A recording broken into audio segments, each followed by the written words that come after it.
According to Yuval Noah Harari, the author of *Sapiens*, money is the biggest story that humanity have ever subscribed to, because it's something that actually doesn't exist, but is the reason why humanity conquered the world.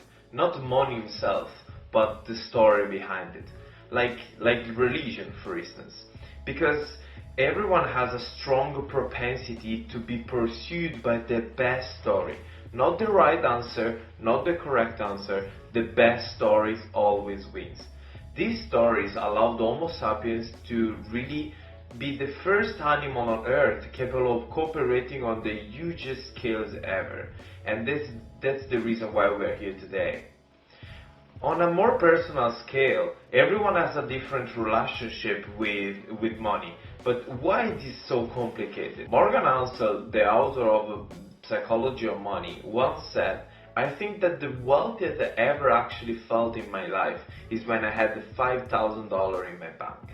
This has simply blew my mind, because I'm in a similar situation where I'm not actually rich in the common sense of the word, but I do feel rich. Because I've saved more money that I was imagining it was possible at my age. So is the difference between what we had and what we have now that brings us happiness.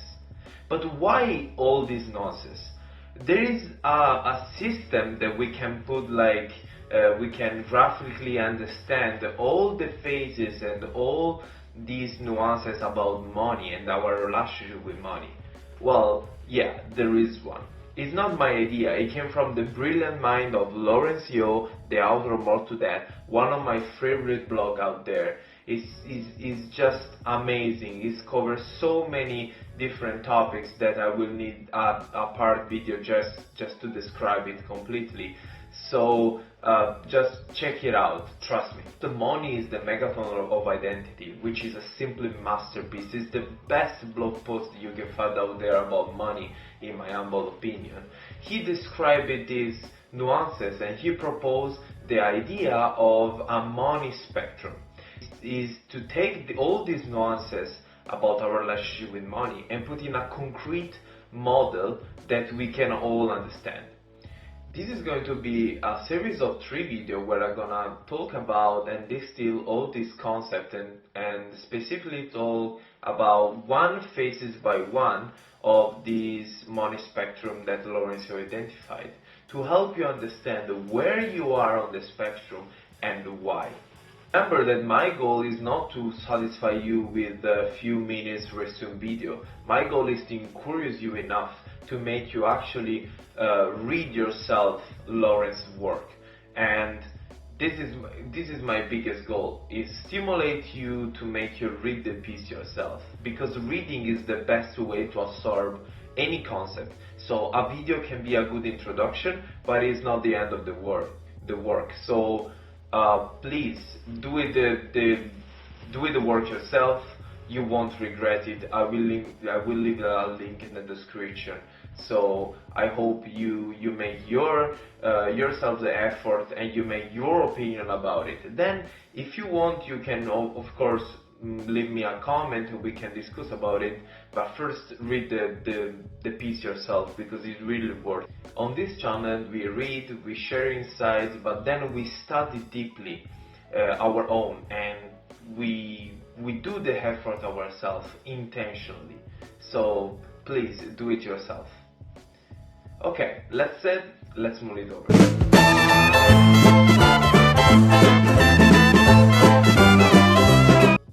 The money spectrum might look like something like this. Each of these 3 phases represent a specific purpose money has for us in a different phases of our life. With the phase 1 be the ground level, so the really basic level, the first one, and the third phase is gonna be the upper and like the top of the tower. But let's start from the beginning. So let's begin with the phase 1, the survival phase. Into this phase, money has the purpose of keeping us alive. Money is required to have the basic necessary covered, but it doesn't mean that we all fear loss of these basic necessary equally. The problem with the word survival is how personal it tends to be. So that's why if we zoom in this first phase, Lawrence has identified the 4 small phases. Level, you have no money to access to food and you're literally starving to death. A step up would be the lack of shelter or homelessness, that it can be sadly possible when the things go wrong. The upper end of the survival phase, you are no longer fighting for existence, you are fighting for preservation.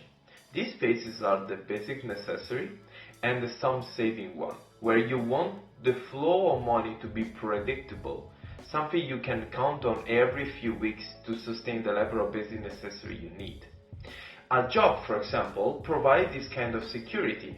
So you want the flow of money to be predictable, and a job provides that. So it doesn't matter how miserable you feel, doesn't matter how hard the work is, it doesn't matter how you hate your job, you're gonna stick with it because you need it, because you want the flow of money to be predictable, to pay off your necessity, of course.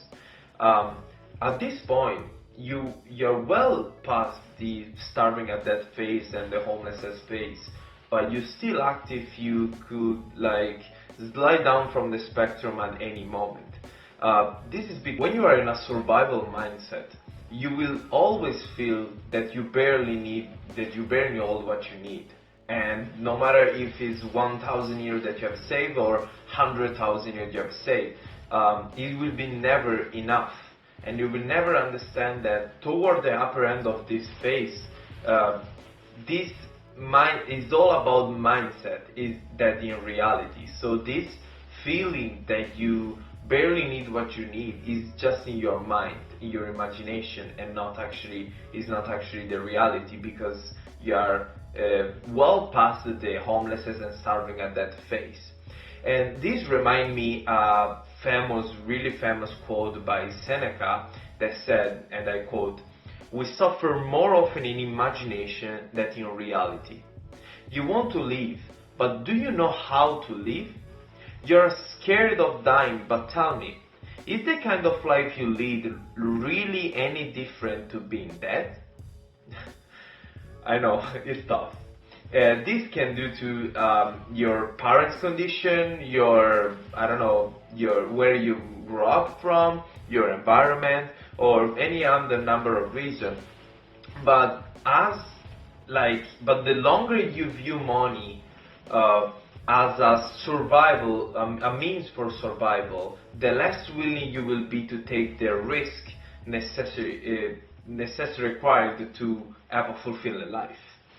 So with this level of consistent fear, you will never take the leap. You will never do something to make your life better. You will never ask for promotion in fear to get lost. You will never invest your money in fear to losing it.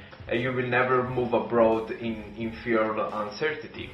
Navarro Vicante once said that the greatest superpower is the ability to change yourself, which is a fancy way to basically say that if you have to climb a mountain and you have to arrive on the top, and you put a lot of effort in it, and then at middle of the way you realize that your path that you're choosing is wrong, you must have the strength to come back and start from zero and looking for another pattern.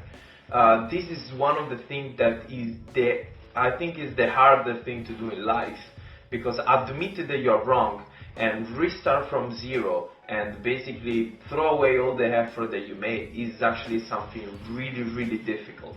And from this effort that freedoms came from.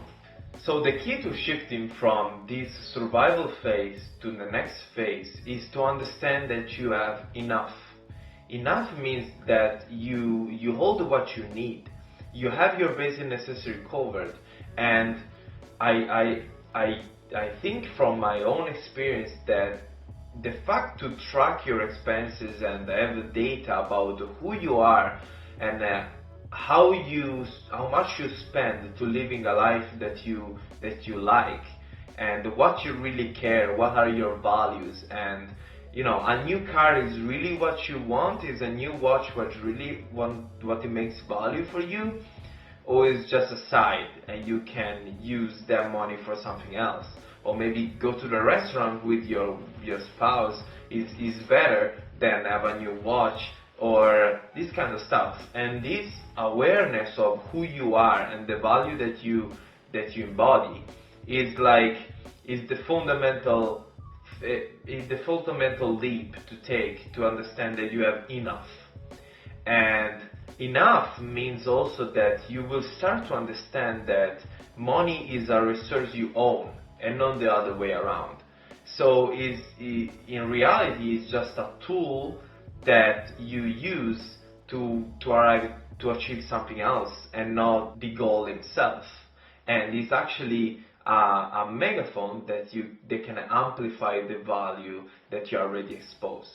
In the next phase of the spectrum, money becomes a mechanism rather than the end results. And this phase is gonna be the freedom one.